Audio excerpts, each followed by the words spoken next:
Hello, everyone. Welcome to Calls. This is the 2021 Travelers Championship initial research show and partial U.S. Open recap.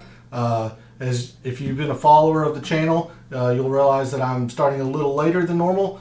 That is because I was able to watch the U.S. Open being played on the West Coast. It just finished up roughly about 45 minutes or so ago. Congratulations to Jon Rahm. Deserving champion, played amazing golf throughout the weekend. Nothing much more to say. He's one of the best players in the world. I don't want to call it a redemption story from having to withdraw at the Memorial due to the positive COVID test, but certainly a heartwarming story. New father, winning on Father's Day, which happy Father's Day to all of those fathers out there. An exciting U.S. Open at Torrey Pines. I hope you all did well in all your gambling ventures this weekend. I did not. It was a rough weekend on the gambling side. DFS I did okay, but honestly, it was just fun to watch really, really good golf. A lot of storylines. Rahm, obviously, Louis Oosthuizen, just hitting an atrocious tee shot on 17 that pretty much took him out of the tournament. Bryson DeChambeau completely just imploding on the back nine. I'm sure there will be a lot of internet discussion about him and Brooks and results and such. So that'll be interesting to see in the days to come. But we're here for the Travelers Championship. This week the PGA Tour heads to Cromwell, Connecticut. At TPC River Highlands.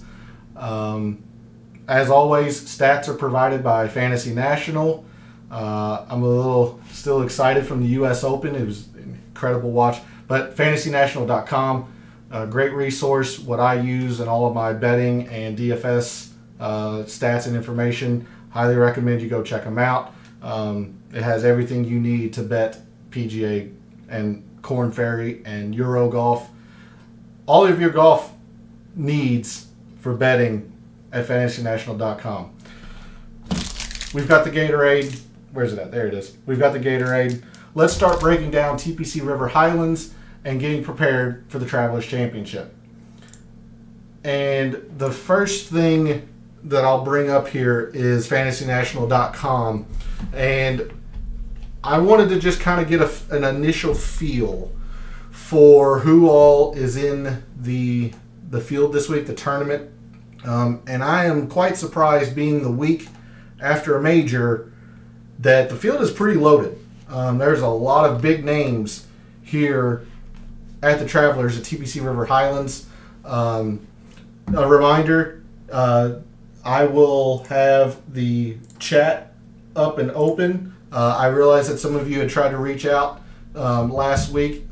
Chat is not something that I generally check, but now that you all are trying to reach out to me, feel free to jump into the chat. Let me know if any questions you have. Can answer it throughout the episode and in the comments and whatnot. So with that, let me.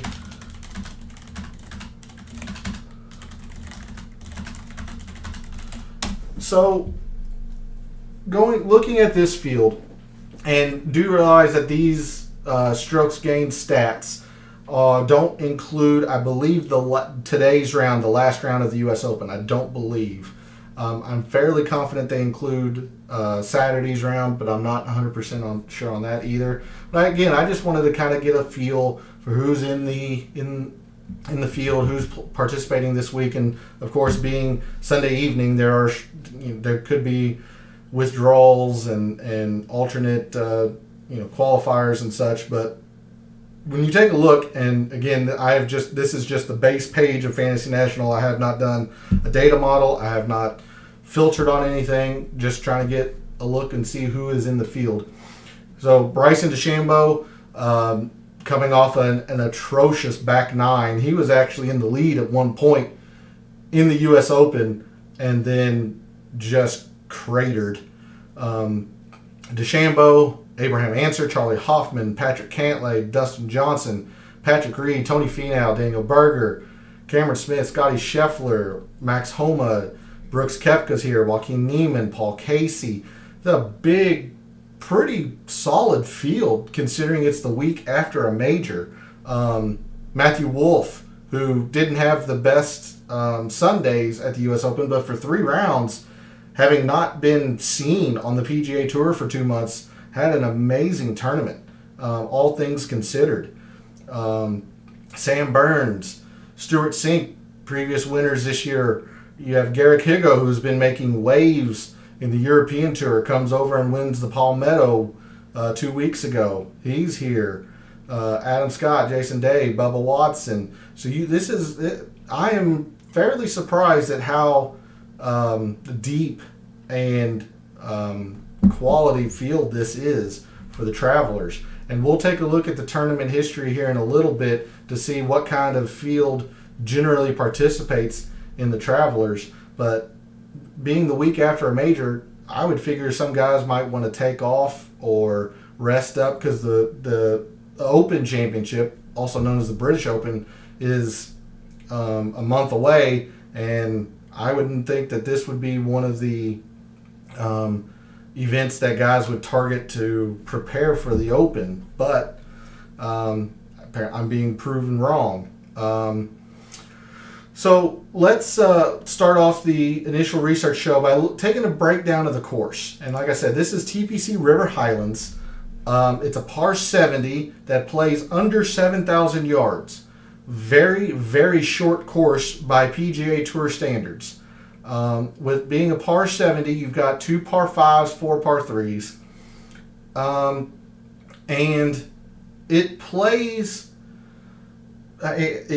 rather short, to be honest with you. You see there's a lot of green in here. There's a lot of attackable holes for birdies. One hole is an outright eagle chance hole if played well. But it's not to say that this course can't jump up and bite you. There are quite a few holes that are challenging, that can cause a scorecard to gain some high numbers very quickly. But overall, it's a very short course. It's a very gettable course. As seen here in the historic cut line, I mean, it's taken -3, -2, -1 to just make the cut at this tournament in recent years. Dating back to 2011, -3. You've had some evens, +1s, but lately in the past 2 to 3 years, you've had to be under par to just make the cut. And that's not generally the case on the PGA Tour. Like I said, 2 par 5s, 4 par 3s. The par 3s play fairly tough. You've got the 4th most difficult hole here. You've got the 5th most difficult hole here.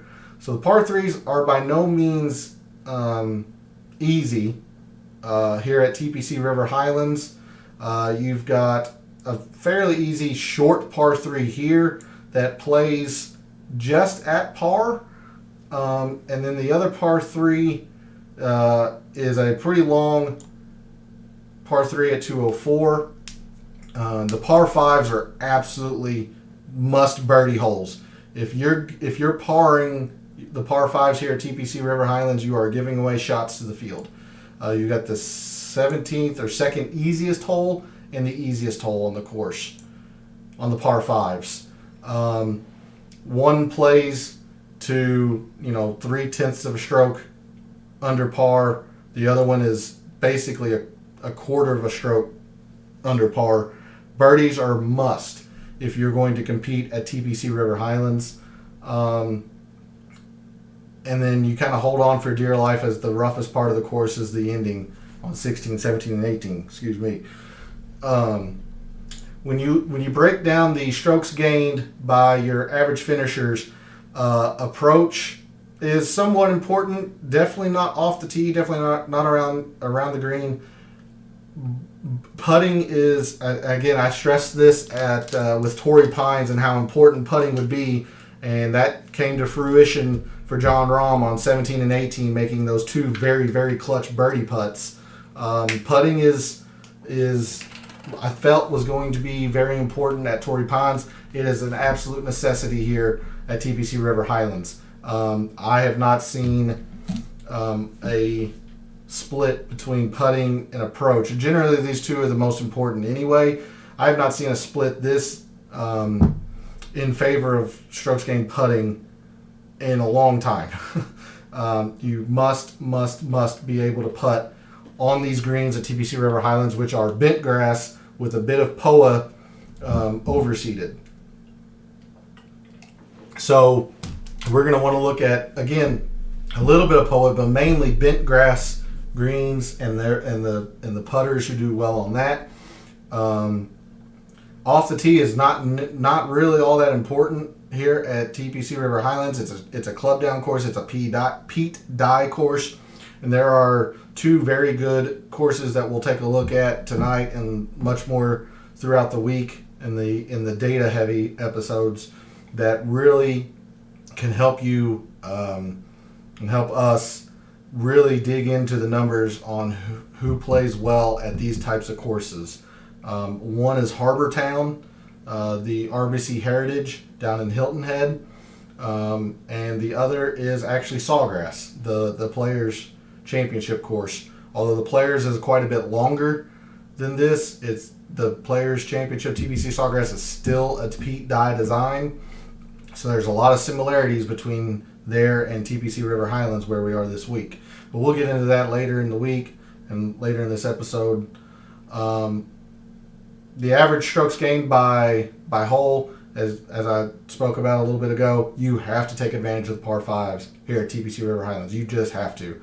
You kind of hold on for dear life on the par 3s, try to take your 3, take your par, move on to the next hole. The par 5s you have to score if you're going to compete at TPC River Highlands. The short game is very, very important here, not just putting, although it's going to be the most important. Short game, so around the green, your sand saves, as you see here, strokes gained. Short game versus ball striking, it actually outweighs the short game outweighs the ball striking, which I don't think I've seen in a long time. TPC River Highlands is fairly unique, but it shouldn't be a surprise given it's a Pete Dye design and such a short course. Hole composition, we're looking at the majority of holes play par 4, 400 to 450 yards. Not a very long course, obviously. Doesn't set up for long irons. But we're going to take a look heavily into this statistic later in the week as the plurality, I can't speak, of holes for par 4s jump into this. Again, there's only 2 par 5s, so not a lot to be gleaned from the distance of the par 5s, but you probably want to take a look at who plays par 5s extremely well, because you have to take advantage of them.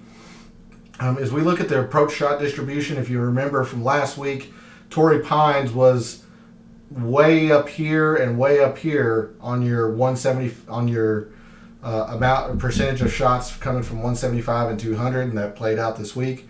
Here it's almost the exact opposite. It is a wedge and very short iron course. If the red line being tour average, 17% come from 125 to 150, 20% here of the approaches come between 125 and 150 here at TPC Highlands. It is a wedge type of course.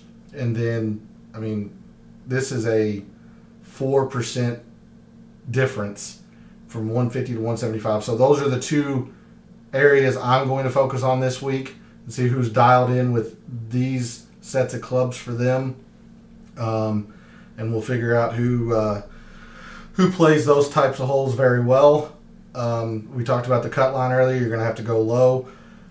One thing that is, I mentioned that off the tee is not very important here because it's a club down course. You'll notice that the driving accuracy compared to the average tour event is so much higher here because there's a lot of forced layups, a lot of dog legs that it is just not beneficial to attack unless you're Bryson DeChambeau and you just don't care.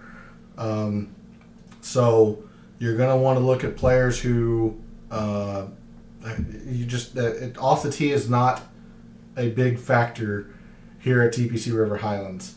At the same time, these greens are fairly big, if I remember correctly. So there's a lot of greens that are hit in regulation.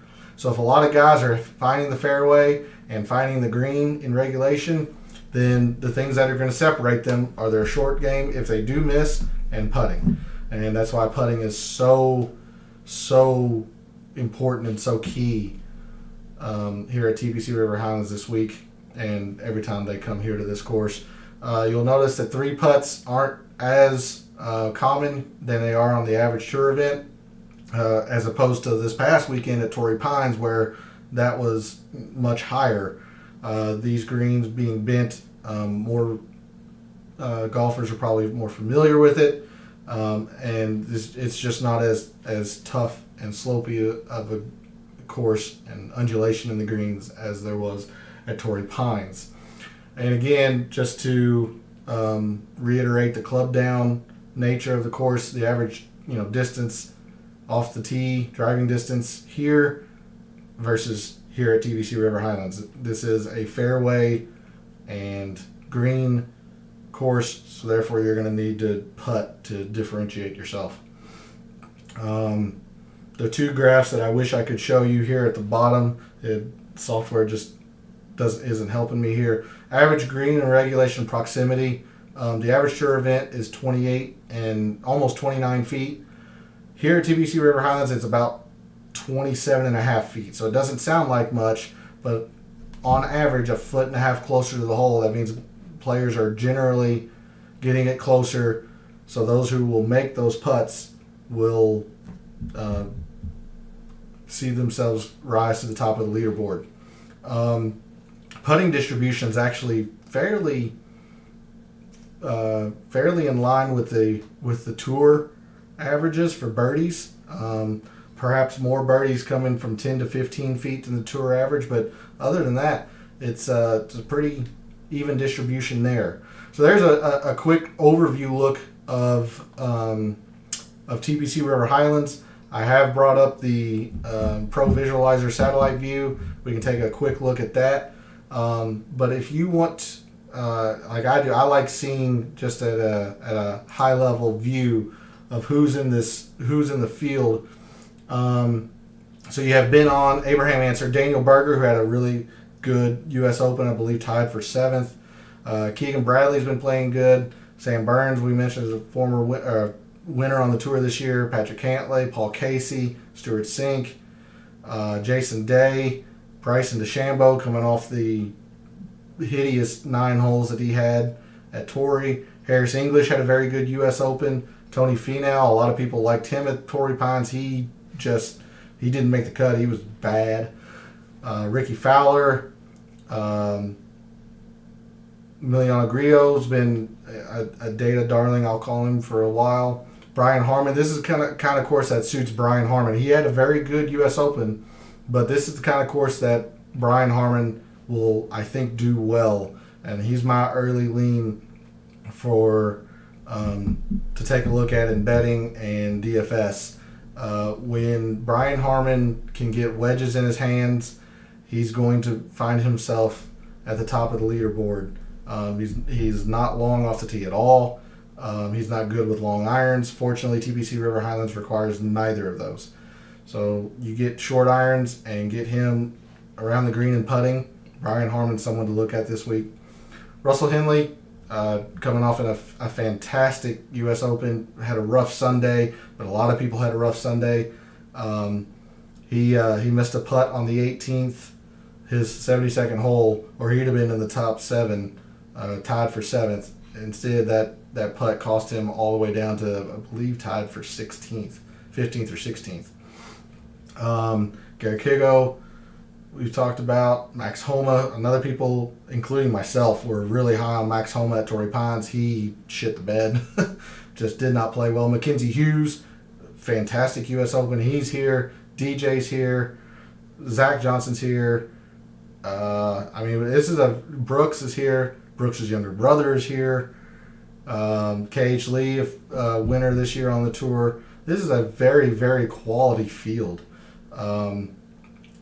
lefties here, coming off two pretty bad rounds in the weekend of the U.S. Open. Molinari, Neiman, Kevin Na.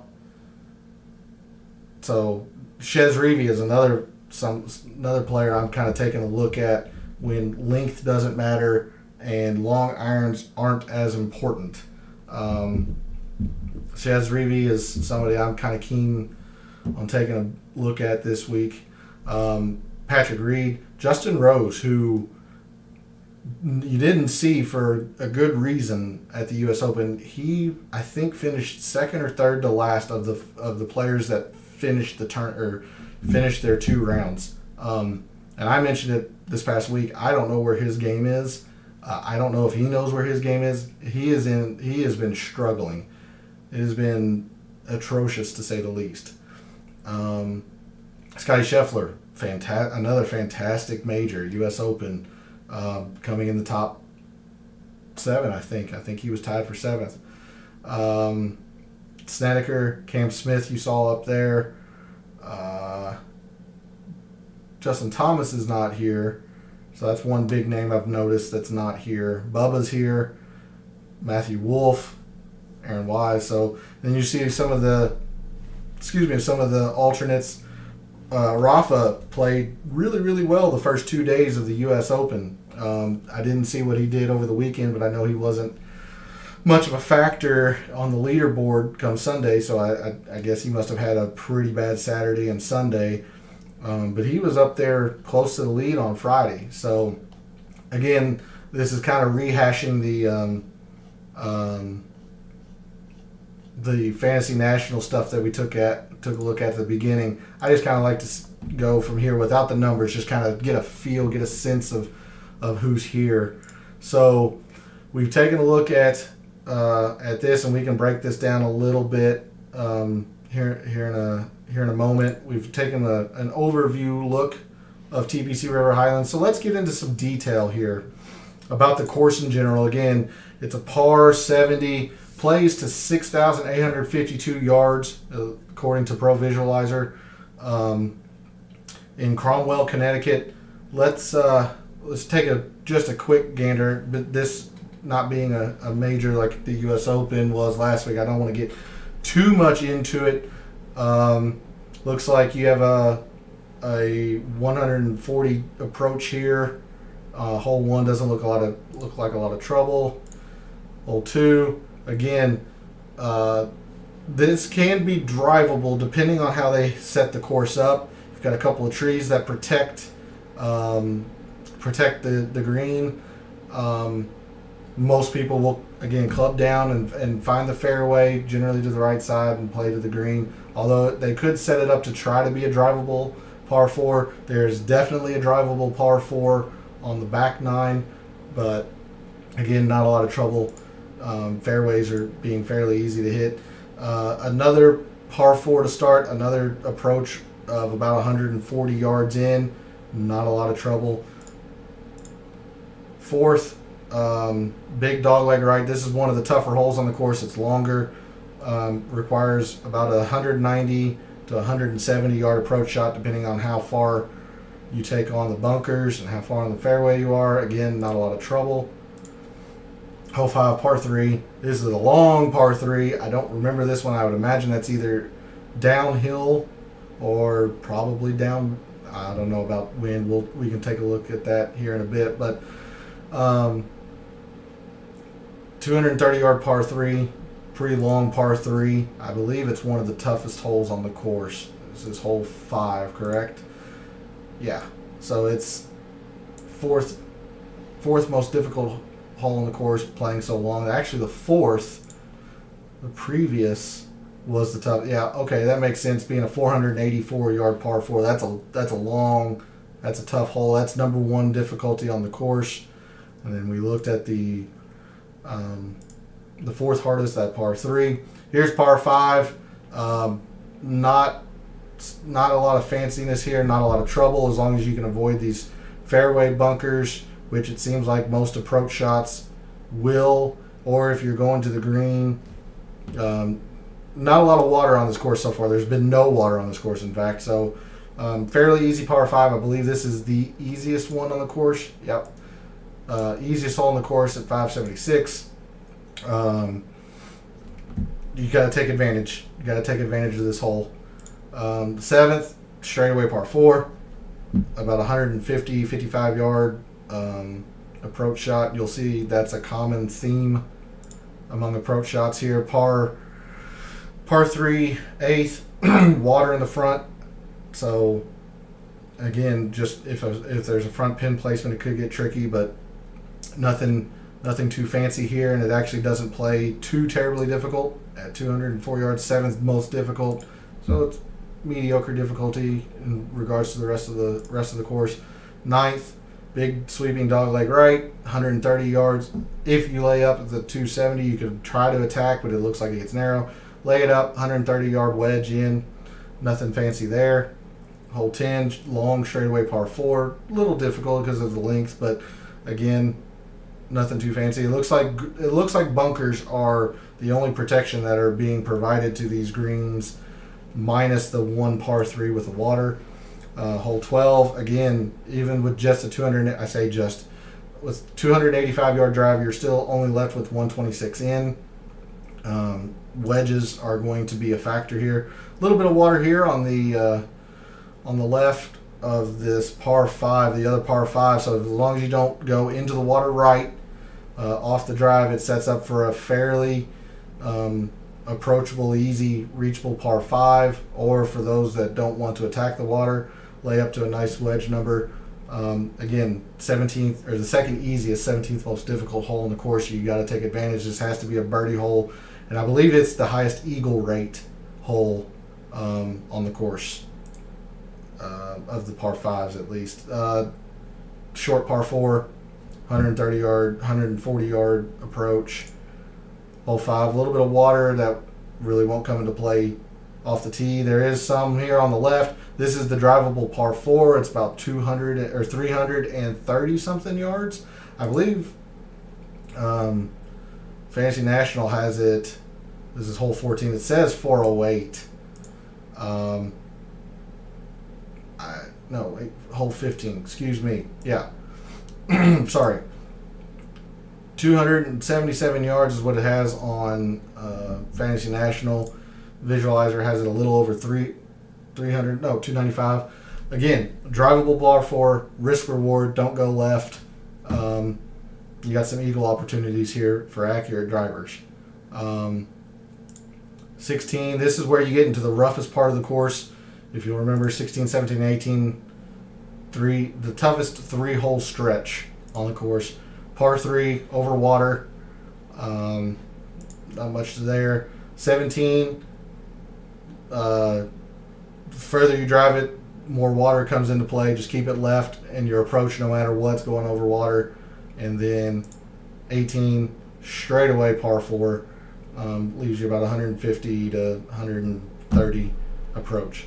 So there's a quick look at TPC River Highlands from a satellite view. A little bit of water comes into play on the back nine especially, and only one hole on the front with water. But doesn't look like a terribly long course. And again, you saw the common theme being approach shots from anywhere from 160 to about 130 yards in. So let's take a look, as we mentioned, the big names at the onset of the show. Let's take a look at some of the tournament history. See if this field or this event yields some high quality level players. And you'll see last year DJ won. DJ won this event. I wish it gave the score. I'm sure I could find it. Leaderboard, there it is. So DJ won with a score of 19 under. I mean, this is a birdie fest almost. I mean, so you can see here, scoring relative to par, easy, 3 of the 4 days. Green firmness is normally just kind of medium, average hitting the fairways to easy. The rough is long. It's not going to be nearly as long as what we saw this week with the U.S. Open. Greens are notoriously fast here. Absolutely. That is one defense that the course can offer is fast greens. It is a very, very short course, as we talked about. Last year was calm. We can take a look at the wind here in a bit. As I mentioned, it's a Pete Dye course, but you'll see 2020 last year, DJ was a winner. Mackenzie Hughes tied for third. He's coming off a great U.S. Open. But you'll take a look at these players that are up here. These are not bombers, with the exception of DJ. But DJ has such an amazing short game. He does not get enough credit for how good his short game is, especially with wedges and such around the green. Kevin Streelman, not a long hitter. Mackenzie Hughes, not a long hitter. Kevin Na is definitely not a long hitter. Armour, Stallings, Steele, not long hitters. Kazire's not the longest of hitters. DeChambeau and Hovland are. Answer's not a long hitter by any means. Todd is not a long hitter at all. He is a fairway specialist. Zach Johnson's not a long hitter. So you can kind of get a feel for the types of players that generally have success here. They might not win, especially when DJ is playing, I will say even his B+ game. But it does not take length to win here at TPC River Highlands. Let's go to 2019 in the leaderboard. Somebody who I mentioned, Chez Reavie, won in 2019. Keegan Bradley, who's been playing well. Paul Casey, Joaquin Neiman, Answer, DeChambeau. That's surprising. DeChambeau has been up on the leaderboard the past 2 years. Somebody else I mentioned going through the field, Brian Harmon, Tommy Fleetwood, Jason Day. I think Jason Day is a bit of a shell of his former self, so I don't know where he is in his game. But Kevin Kisner, an all-long hitter. Streelman was second in 2020, tied for 15th.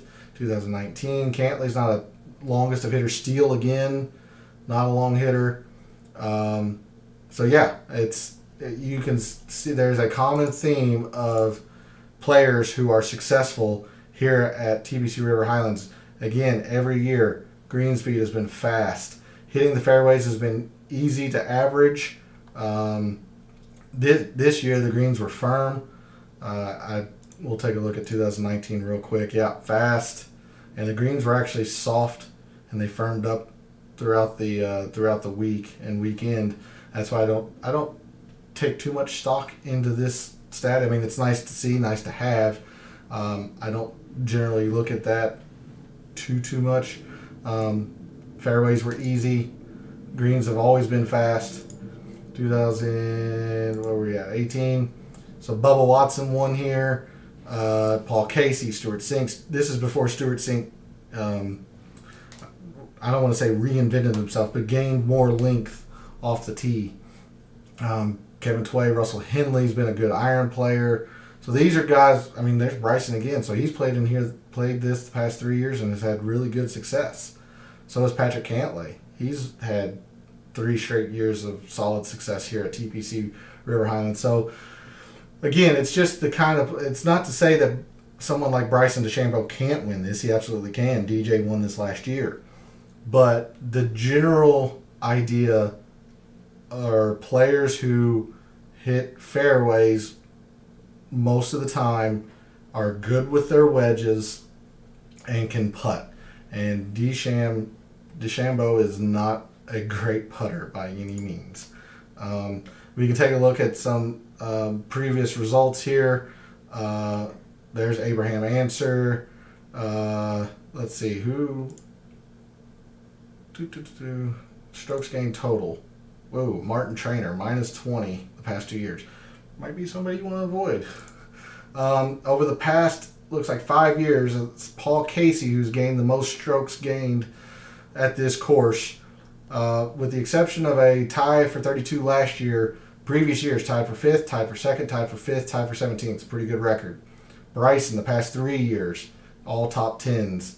Brendan Steele, another player he's an analytical kind of somebody in the analytics community kind of gravitates toward, with the exception of the miscut in 2018, has played this course very well. Streelman, another person who's played this very well except for 2016.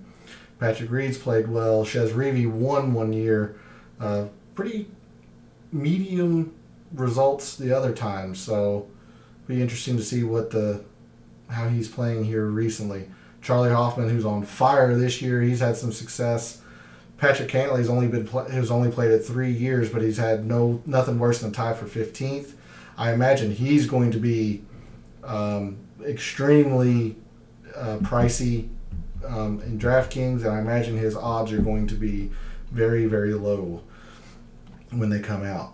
Brian Harmon, decent success. Keegan Bradley had some very good success until the miscut last year. So this just gives you an idea of who has played this course fairly well over the past 5 years and their total strokes gained. So just some names to kind of look at, go through.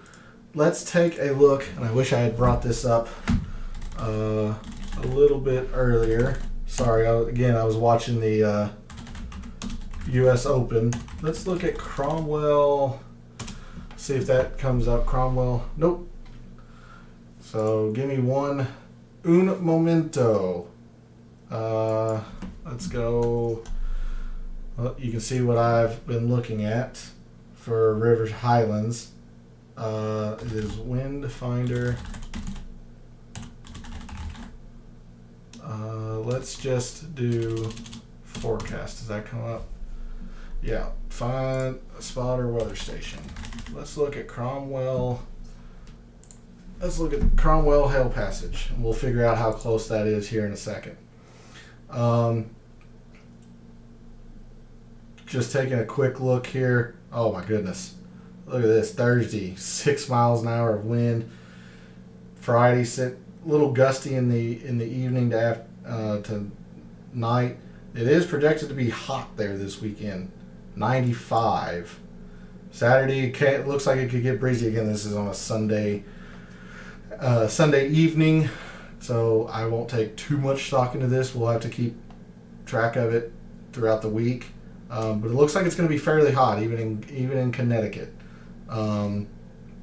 So with that, let's just take a look here. I've mentioned that this is a Pete Dye course, and it's very short. So I'm going to add a couple of filters here on this basic model. I haven't began to build a data model yet for this.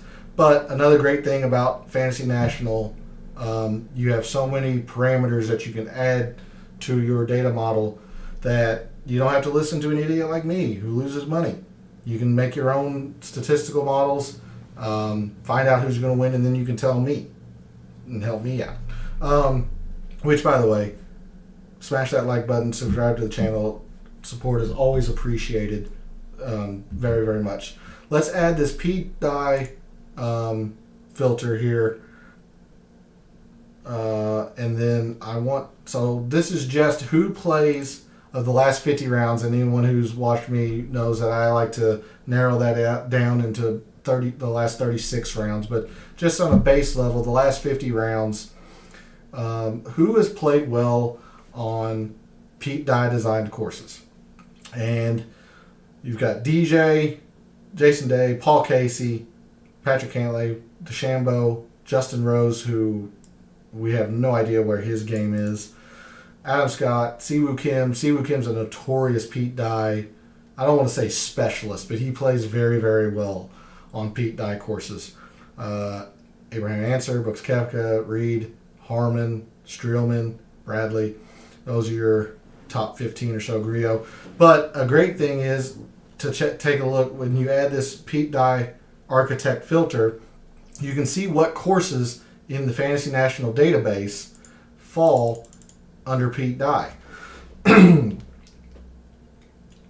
as we talked about earlier in the show, Harbour Town is such a fantastic comp to this course. Harbour Town is less than 7,200. I think it might be just over 7,000 yards. So it's very comparable in length. It's also a Pete Dye course with what I'll say intriguing eyesights into the way that the golf course is set up. That sometimes it's better to be in the left rough than it is on the right side of the fairway to attack some holes. At least that's the way Harbour Town is set up.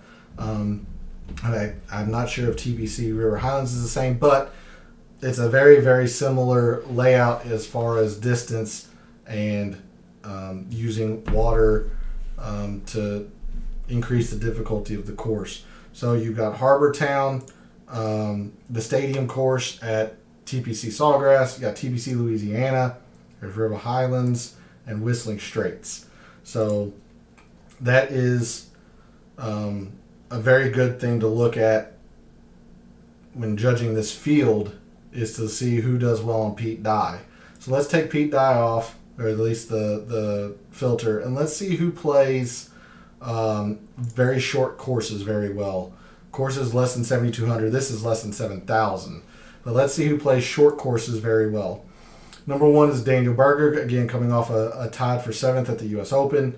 Patrick Cantlay, DJ, Abraham Ancer, Scotty Scheffler, Harris English, surprisingly Bryson DeChambeau. And I imagine it's because he just overpowers the course, which you can't argue with the results. He's played well at this course the past 3 years. Justin Rose, Patrick Reed, there's Paul Casey again, Brendan Todd. Again, when length's not a major factor, Brendan Todd is someone to look at because he is so good at hitting fairways. Generally a very good putter. But the past 50 rounds, his irons have not been good. So I usually stay away from Brendan Todd. But he has had success at a course like this and similar courses. Or at this course, I should say, and similar courses.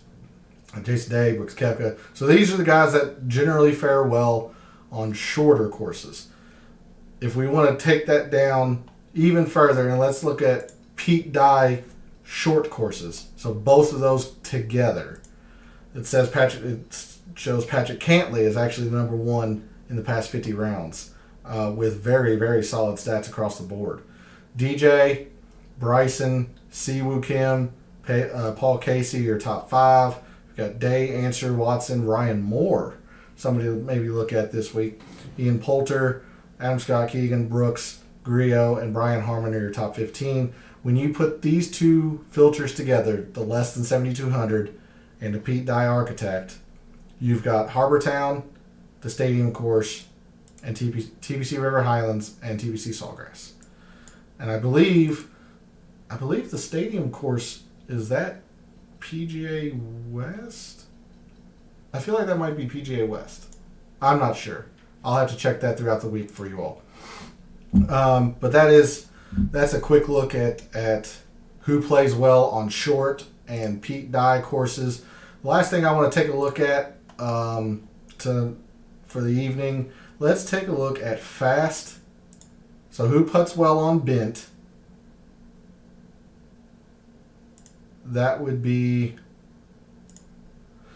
Denny McCarthy, who is widely known as one of the best putters in the world, so that's not a surprise. Brendan Todd again, Brant Snedeker, Andrew Putnam, Bo Hostler, Justin Rose, Patrick Cantlay, Brian Harmon, Patrick Reed, Chris Ventura, Harris English, Zach Johnson, Kevin Na, and Richie Wierenski are your top 15.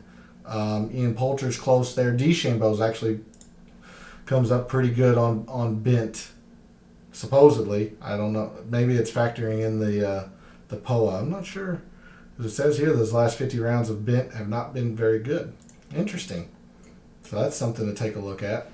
Cameron Smith, Seb Straka, there's Berger. So yeah, so there's number one on just bent greens in the past 50 rounds. Let's look at fast greens and see who the best putters are on that. You got Denny McCarthy, Wyndham Clark, who was up there, Kevin Na, Harris English, Vaughn Taylor, Patrick Rogers, Pat Gazire, Nate Lashley, DeChambeau again, Fowler, Ian Poulter's up there, Bo Hostler again, Daniel Berger climbs up a little bit on fast greens, Brendan Todd, Patrick Cantlay.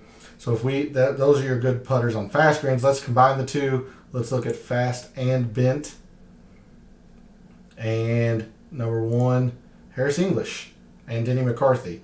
And then Kisner, Putnam, Hadwin's always a prolific putter, Ricky Fowler, Patrick Reed, Kevin Na, Wyndham Clark. So you see who the guys are traditionally very good putters, especially on bent and especially on fast greens. The comp courses for fast and bent, Aronimink, Beth Page, Cherry Hills, Colonial, Congressional, Crooked Stick, Firestone, Glen Abbey, Liberty National, Quail Hollow, Muirfield when it was the work day last year at the 2020 work day, Torrey Pines North,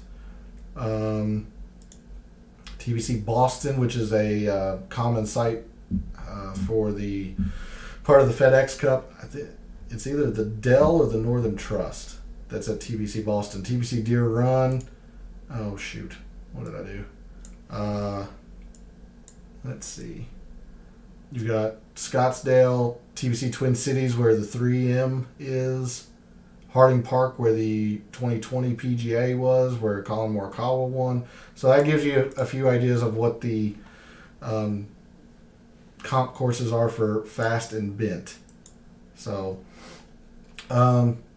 let's see. Yeah, past course conditions. So Pete Dye. Okay, so it's not, they're not classifying it as bent. I apologize. So when I looked at some sources online, it said it was bent with POA overseeded. Fantasy National is classifying these as POA greens, which are the same greens that TPC, or I'm sorry, not TPC, Torrey Pines was this past week for the U.S. Open. So apparently they added some POA in 2017 because before that it was bent. I'm glad I wasn't making that up. Starting in 2017, they started classifying as POA. So that makes more sense on why Bryson DeChambeau popped up on the putting statistic, because POA is his best. So having said that, let's take a look at who are the better putters on POA.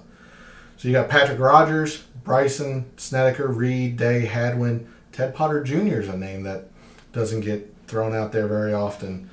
Short game, very, very good. Daniel Berger, Stewart, Jonas Blixt. He's hanging around? Jonas Blixt? Wow. You learn something new every day. Kevin Na, McNeely, Kisner, Clark. Still a lot of the same guys, but you can see how things change when you go from POA to bent. And now let's add the fast and POA and see what we have here. Cameron Smith's number one. DJ, look at those stats across the board for the 50 rounds on POA and fast greens. He has no stat lower than 17th in the field. That to me says this guy's going to be at the highest 10-1. At the highest 10-1. Carlos Ortiz pops for fast POA greens. Patrick Reed, Harris English, Kevin Na. Kevin Na's been up there on a lot of things. This is somebody else to look at this week, depending on DFS, but certainly in the betting market, depending on what his odds are. Kevin Na generally plays these types of courses very well.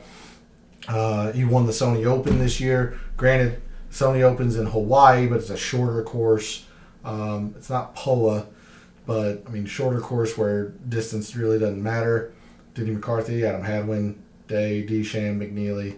So there is a look at the good putters on fast and POA greens. I think it's going to be a little bit of a shorter episode tonight, but let's have some fun and take a look at the top of the list of players here, and let's figure out what we think maybe some of these odds or prices will be for DFS and in the betting markets. I think DJ's probably going to be your favorite. Let's take a look here. We've got DJ. Let's write down Desham.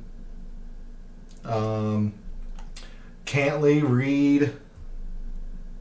I don't want to do too many here. Cantley, Reed, Finau, Berger. That's 6. We'll do Brooks. Yeah, we'll throw in Scheffler in there. Coming off a very good U.S. Open. 2 more. Let's take a look at Paul Casey. And You know what? Let's have some fun. Let's look at Matthew Wolff.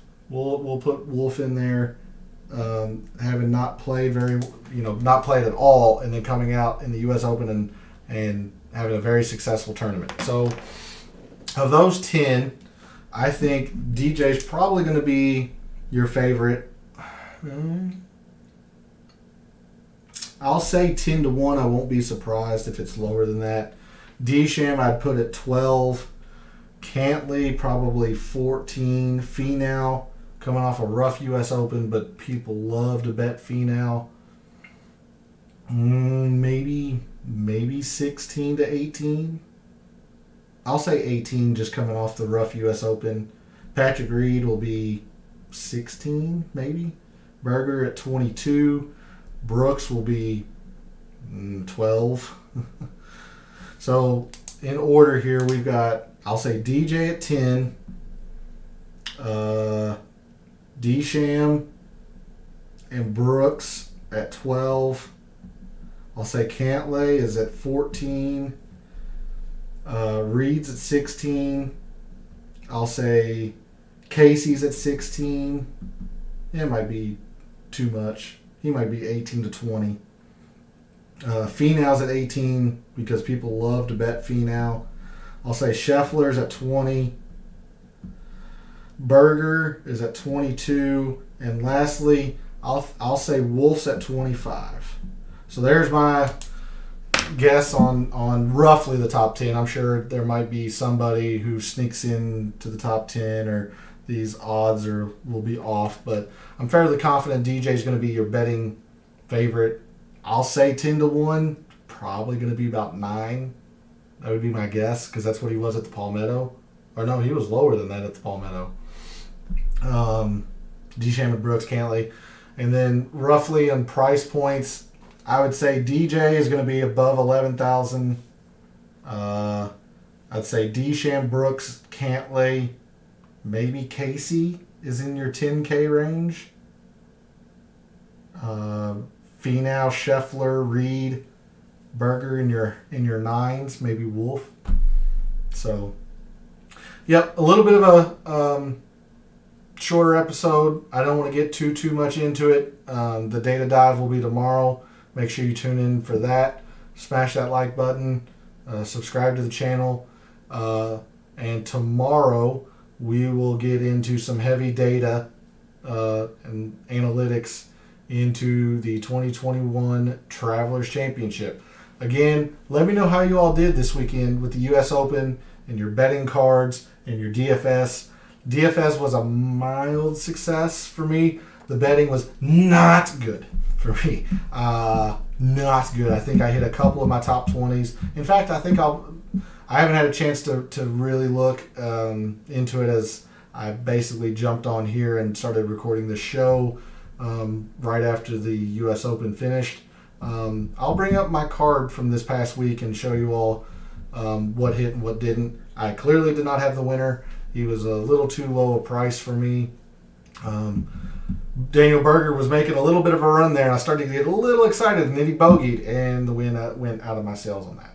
I think I hit his top 10, though. So with that, that's going to be the initial research show of Calls 2021 Travelers Championship. And until next time, may all your bets be profitable.